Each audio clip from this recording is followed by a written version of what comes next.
নমস্কার বন্ধুরা, আমি রাজীব। আজকে আমরা আলোচনা করব 2026-এ বিশ্বকাপ ফুটবল নিয়ে। দেখুন, এই বিশ্বকাপ ফুটবলের মহাসংগ্রাম 11ই জুন থেকে 19শে জুলাই 2026-এ টানা 31 দিন ধরে এই ফুটবলের মহাযুদ্ধ চলবে। টান টান উত্তেজনায় সারা বিশ্ব এই 4 বছর ব্যাপী ফুটবল বিশ্বকাপের জন্য অধীর আগ্রহে অপেক্ষা করে থাকে। আর তার অবসান হতে চলেছে আর মাত্র 4 দিন পর, মানে 11ই জুন থেকে এই ফুটবল বিশ্বকাপ শুরু হতে চলেছে। সারা বিশ্বে ফুটবলের দর্শক সংখ্যা সবথেকে বেশি। আমরা দেখেছি 3.5 বিলিয়নস ফ্যান্স হচ্ছে, দর্শক হচ্ছে ফুটবল খেলাটাকে দেখেন। তারপরের খেলাটা হচ্ছে ক্রিকেট, যেখানে দর্শক সংখ্যা বা ফ্যানদের সংখ্যা হচ্ছে 2.5 বিলিয়নস। তারপরে আসে বাস্কেটবল। বাস্কেটবল সারা বিশ্বের 2.2 বিলিয়নস ফ্যান্স দেখেন। এর পরের খেলাটা হচ্ছে হকি, যেখানে দর্শক সংখ্যা 2 বিলিয়ন্সের মতো। এবং তারপরের খেলাটা হচ্ছে টেনিস, যেখানে 1 বিলিয়ন লোক মানে দর্শক এই টেনিস খেলাটা দেখেন।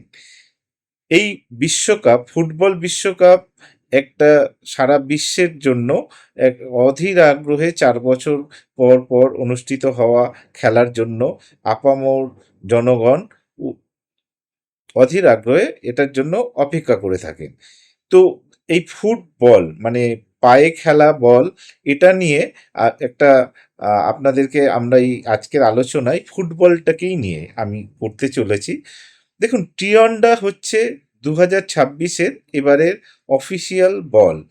যে টিয়ন্ডা বলটি তৈরি করেছে বিশ্ববিখ্যাত স্পোর্টস ওয়্যার অ্যাডিডাস কোম্পানি। এই বলটিকে নিয়েই এবারে চরম আগ্রহ।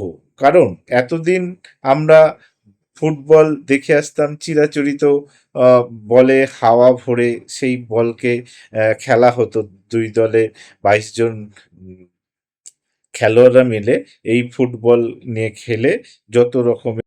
টিয়ন্ডা 2026-এর FIFA world cup official match বলটিকে নাকি চার্জ দিতে হয়। শুনলে অবাক লাগবে। এতদিন ধরে আমরা জানতাম ফুটবল শুরু হওয়ার আগে রেফারিরা বলের হাওয়া আছে কি না সেটা দেখে নিত, কিন্তু এবার থেকে রেফারিদেরকে দেখে নিতে হবে যে ফুটবলে চার্জ আছে কিনা। কারণ টিয়ন্ডা 2026-এর ফিফা ওয়ার্ল্ড কাপ যে ম্যাচ অফিসিয়াল বলটা, সেটা কিন্তু ব্যাটারিতে চলবে এবং এটাকে রেফারিকে আগে দেখে নিতে হবে যে এর মধ্যে ফুল চার্জ আছে কি না।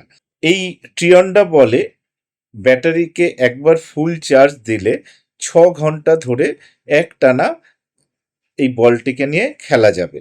হ্যাঁ, আমরা জানি ফুটবল খেলা হয় 90 মিনিটের। তারপরে যদি সেখানে মীমাংসা না হয় তাহলে অতিরিক্ত সময় খেলা গড়ায়। সেখানেও যদি ফুটবলের মীমাংসা না হয় তাহলে সেটা আপনার ট্রাই ব্রেকারে গড়ায়।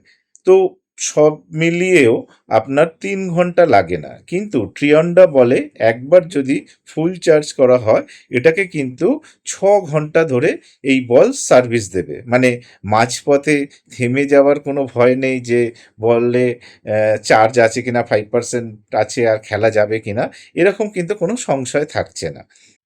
টিয়ন্ডা শুধু একটি বল নয়, এটি ছোটোখাটো একটা কম্পিউটার। এর মূল কাজ হলো ডেটা সংগ্রহ করা। এই টিয়ন্ডা কিভাবে কাজ করবে সেই নিয়েই আমাদের মেন আলোচনা, এবং আমরা এটা নিয়েই আলোচনা করব। আপনাদের যদি আমাদের আলোচনা ভালো লাগে আপনারা আমাদেরকে মতামত জানাতে পারেন। আপনারা আমাদেরকে লাইক এবং সাবস্ক্রাইব করে আমাদের পাশে থাকতে পারেন। বলটির মধ্যে সমস্ত কিন্তু তথ্য রিয়েল টাইমে ধরা থাকবে। মানে এই বলটি রেফারিকে সাহায্য করতে পারে অফসাইড, হ্যান্ডবল বা বিতর্কিত ফাউলের মতো যে সমস্ত জায়গায় রেফারিকে সিদ্ধান্ত নিতে এতদিন তাকে সমস্যায় ফেলতো বা তাকে তৃতীয় ও গোয়েন্দা বা তৃতীয় লোকের মাধ্যমে তাকে জানতে হতো, মানে ভিডিও মাধ্যমে দেখে এতদিন ধরে সিদ্ধান্ত নিতে হতো। এইবারে কিন্তু এই ট্রিয়ন্ডা বলের মধ্যে থেকেই এরাই জানিয়ে দিতে পারবে যে ফাউল, অফসাইড বা আহ, এর মতো ভারের পদ্ধতি নিতে এটাকে অনেকটাই কিন্তু সাহায্য করবে।